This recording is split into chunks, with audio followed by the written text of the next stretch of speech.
যারা নেট ঘাঁটছেন, আজকাল একটা বিষয় নিয়ে খুব আলোচনা চলছে, আপনারা জানেন মুস্কান খান নামটা কানে পড়ছে তো আপনাদের?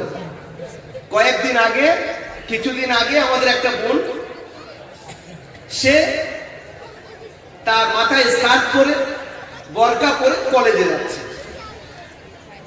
রাস্তায় কিছু অবাঞ্ছিত ছেলে যারা তার সামনে এসে একটা বিশেষ ইনকিলাব দেওয়া শুরু করেছে, নারা দেওয়া শুরু করেছে। নারাটা আমি নাইবা বললাম, আপনারা জানেন নারা, সেই নারাটা দিচ্ছে। সেই সময় সেই বোন আল্লাহু আকবার বলে উঠলো দুবার। এই আল্লাহু আকবারের গূঁজের আওয়াজটা ওয়াশিংটনের মধ্যে, সেখানকার পার্লামেন্টের মধ্যেও আওয়াজ শুরু হয়ে গেছে।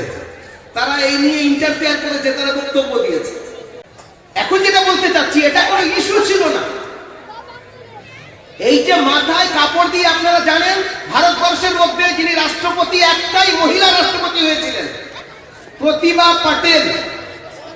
তিনি যখন বক্তব্য রাখতেন তো মাথায় কাপড় দিয়ে তারপরে তিনি বক্তব্য রাখতেন। আপনাদের যদি মনে থাকে, নচেত আপনারা সার্চ করে দেখে নেন।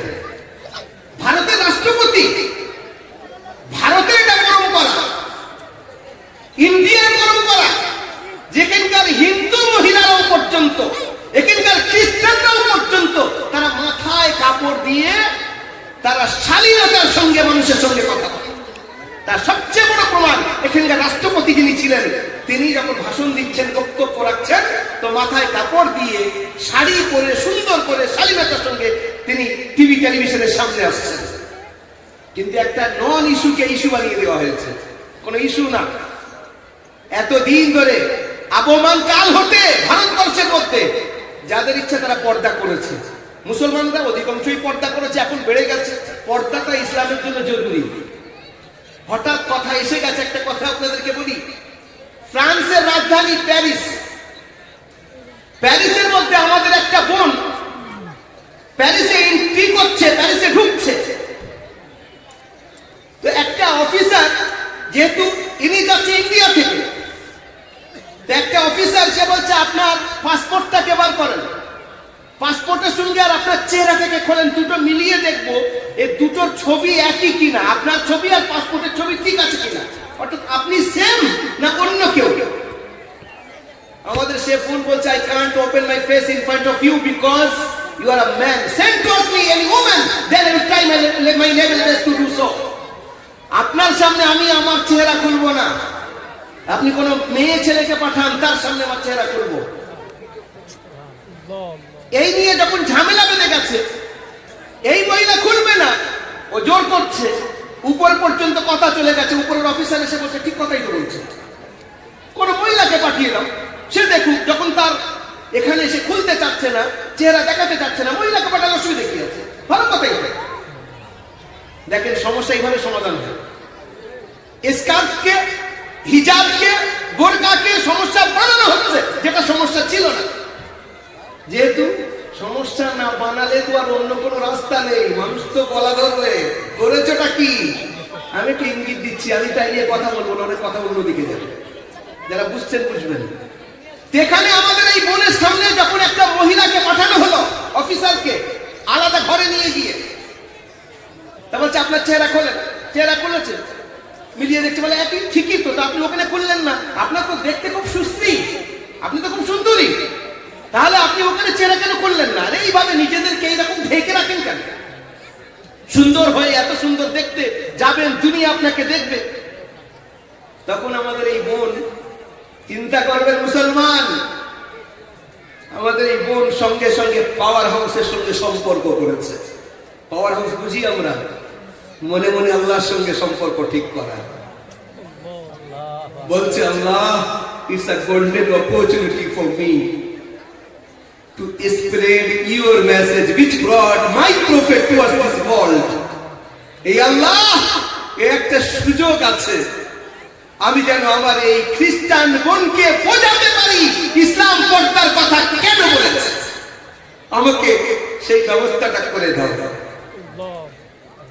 আল্লাহ পাকের কি করুণা, হঠাৎ মাথায় আল্লাহ এই বুদ্ধি দিয়ে দিয়েছেন। একে বলে ইস্তেখারা।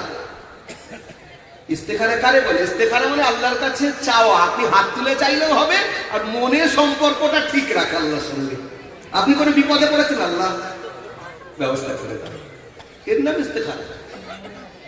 আমাদের সেই বোন নিজের ব্যাগের মধ্যে থেকে একটা ক্যাডবেরি বার করে, একটা সুন্দর লজেন্স বার করে, সেটাকে খুলে নিচে ফেলে দিয়ে বলছে ওটাকে খাবেন।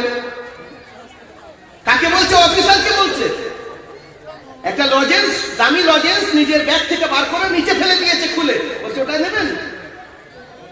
তোমার কি মনে করো আমি কি কোনো পাগলি নাকি তোমার সামনে আমাকে ওটা ফেলে দিয়ে খুলতে বলছো? বলছে আই এম সো সরি, দুঃখিত।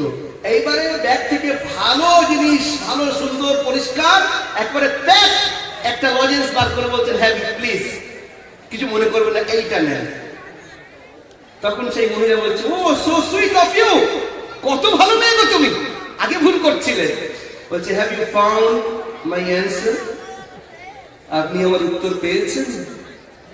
যেহেতু তারা শিক্ষিতা, এও শিক্ষিতা সেও শিক্ষিতা, বলছে ইয়েস আই হ্যাভ গট, আমি পেয়েছি গো, তোমার কথা বুঝে আসছে। বলছে তাহলে আপনি বলেন। তখন সেই খ্রিস্টান মেয়েটা বলছে অতি বাস্তব, অতি বাস্তব,